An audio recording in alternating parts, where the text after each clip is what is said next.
Hello, Nigerians. Christian genocide in Nigeria. Question is, how did we get here? How did we get here? So far, over 180,000 Nigerians killed in an outright genocide against Christians, about 125,000 Christians in the last 20 years, and about 80,000 moderate Muslims, mostly the Hausas, who do not possess radical ideology like the Fulani terrorists. How did we get here? The simple answer is this. That name, Muhammadu Buhari, that wicked man called Muhammadu Buhari, he was the chief enabler of all these things. First of all, let me tell you something. In our climb, when you begin to talk about people who have passed on, a lot of people begin to want to say, no, we shouldn't delve too much on people who have passed on. But that is not true, because there will be no history if we don't talk at the past of the past and of people who have passed on. There will be no history. That was what we knew about Nebuchadnezzar. That was what we knew about Adolf Hitler. Adolf Hitler had passed even before my late dad was born. But that was what we knew about him. That was what we knew about Idi Amin. We knew about Benito Mussolini, Pol Pot, Augustus Pinochet. That's what we knew about Osama bin Laden. He has passed before my son was born. My son was born in 2013. Osama bin Laden was killed in 2011. But on September 11 this year, they took the whole day teaching these kids about 911 in schools in America. And my son came back home, and throughout that day, he was watching the documentary of 911. He was watching the documentary, and he had very uncomplimentary remarks about Osama bin Laden. That's exactly what happened.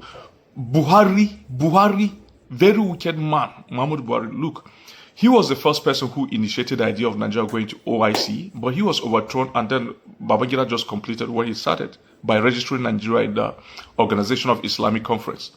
About 20 years ago, or 25 years ago, it was Buhari who said, by God's grace, they will make Nigeria, the whole of Nigeria, Sharia compliant. The same Muhammadu Buhari. And when he came up to contest for president, he contested 6 times. Look, his ally, he's one of his most trusted lieutenants. That man from Kano, who was once head of Nigeria Maritime Authority. His name, I just forgot his name now. That man that is with Rabiu Kwankwaso right now. He said, in 2003, the idea of Muhammadu Buhari coming for presidency is just to protect the Fulanis and to promote Sharia. The channel interview is there. Show on Politics Today. He said it. So some of us never saw this coming. We did not see this. And so in 2014, I don't know whether I was stupid or I was naive or I was just being completely ignorant of history. I drove myself to the First Bank in Gwarinpa, First Avenue, and deposited 20,000 naira in the account of the Buhari organization for his campaigns. 20. And I contested for APC. I won the House of Reps of APC, Makudi House of Makudi Guma House of Reps ticket of APC in December of 2014. Although it was hijacked, my victory was hijacked.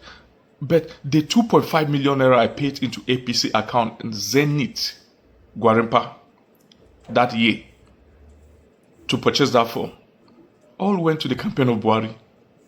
And then I paid my 20,000 naira again to the Buhari Foundation.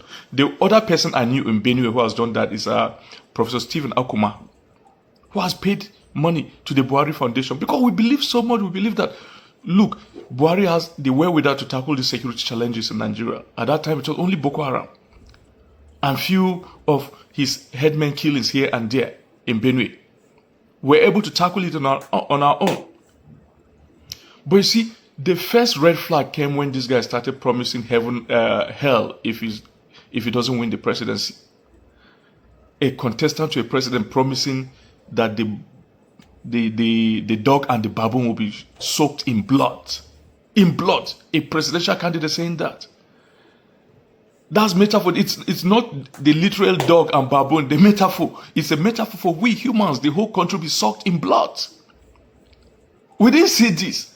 And then the next thing, the guy opened the border of his state of Katsina and Sokoto and brought in his kinsmen from Niger, from Burkina Faso, thousands of Fulani warriors, fighters, getting ready for his victory. So that if there's no victory, they're going to just collapse Nigeria. And then he won. And then the next thing, those guys were stationed in Nigeria. They couldn't go back. And El Rufai took so much billions to go and give many of them, and they still were not contented. And they stayed back in the forest. And that was the beginning of the height of this nuisance that we're witnessing in Nigeria today. These are the same Fulanis that have just scattered themselves in all the forests in Nigeria today with every imaginable and unimaginable arm, going after our people. So without Buhari, Yorota could not have happened. It was Buhari who came in his presidency from 2015 to 2023. He dedicated his whole life trying to get land across the country for the Fulanis. He started with Ketu Colony. You know what Ketu Colony is? Where you once a British colony. So the colony of the Ketu, that's Fulani taking over your land. And in all this, he will be picking states in, the Christian-dominated states. In Benue, there's going to be in Plateau, there's going to be one southern eastern state. What happened to Sokoto state? What happened to Katsina? Then he went to Ruga. A lot of people forgot that Ruga is really a Fulani word for the Ketu colony. So I see a lot of people writing Ruga in bold letters, thinking it's an abbreviation of something. That's a Fulani name for a Ketu colony. And then when that fell, he went to Ketu reserves, everything reserving this for Fulani. When it failed, he now went on. He brought in something called the Water Resources Bill. That Water Resources Bill said all the water bodies in Nigeria, every river in Nigeria, River Benue, River Niger, some of these other smaller rivers, River Katsina, from the river bank to 5 kilometers from both sides of the river bank, will be under the control of the Fulanis, the federal government, to be given to the Fulanis. So, because even up to now, these people come through the rivers to strike, so that they'll be well positioned to be striking all these towns across Nigeria. If you remember last year, those of you in Makurdi, last year, the former chief of staff to Governor Tom, Tewasi Obunde, his wife was kidnapped, and they used the boat to transfer her to an island. And even when they were paying the ransom, they had to go through the sea, through River Benue, to an island somewhere where Fulanis were gathered. So it was Buhari who caused all these things. During Buhari's presidency, we witnessed proliferation of terrorist groups in Nigeria. It was there that Ansaru was born, that Lakurawa was born, that Fulani terrorists heightened, that other terrorist groups, even ISWAP, came to Nigeria. The guy committed his entire life for the cause of the jihad.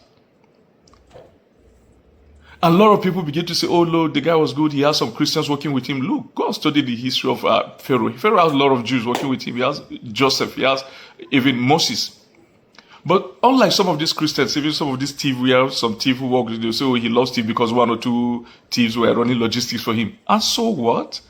A lot of people, even Adolf Hitler had some Jews that he spared, like Edward Bloch, the doctor of his mother. Even Osama bin Laden had people who were running logistics from Christians. He had Christian engineers, Christian arms dealers, And so what if you have thieves? And at best, those thieves were just cowards or hypocrites or even sellouts, traitors. Because they couldn't even advise the guy. The guy was just on rampage to finish us. And look, when Yerota happened, it became his nemesis.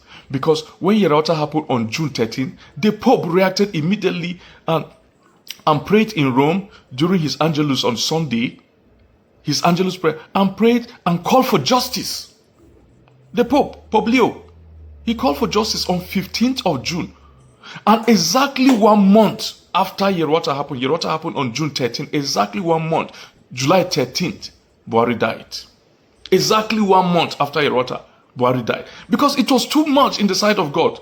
How can you come? These innocent people. butcher them, burn them alive, kill them. My kinsmen, my siblings. You kill them just like that. Why wouldn't God react immediately? God reacted, and exactly 1 month after that incident, Buhari died. And that was the only date that those guys did not strike any place in Nyev Council or my council ward. Because even after Yerota, Fulanis keep striking every day, keep killing people every day. Even when the president visited on June 18th, that day they struck, 19th they struck, they continued killing. To the extent that they slaughtered my uncle, Livinus Anundu, the father of Andy Nuso. They slaughtered him in his farm on July 3rd while we were celebrating, on July 4th while we were celebrating American Independence Day here. Only for me to leave venue of independence celebration and come back home and hear of the death of Livinus Anundu. After the rota had happened, after the president had visited and left. And these people continued killing. The only date they did not strike was on July 13, when the news of Buhari's death broke out. And another day they did not strike was when he was buried. Because all of them were in the forest watching the burial and paying homage to their enabler-in-chief. So may God give him the justice that he truly deserves. And we don't have anything to do with the afterlife. That one is left in the hands of our Creator and Maker. But may God give everybody the justice they deserve. And may those who were killed, all my kinsmen, my siblings in Yerota who were killed because of these people, may God place them before them on Judgment Day. May they place them side by side. May those kinsmen of mine be witnesses to what have happened. But we will never forget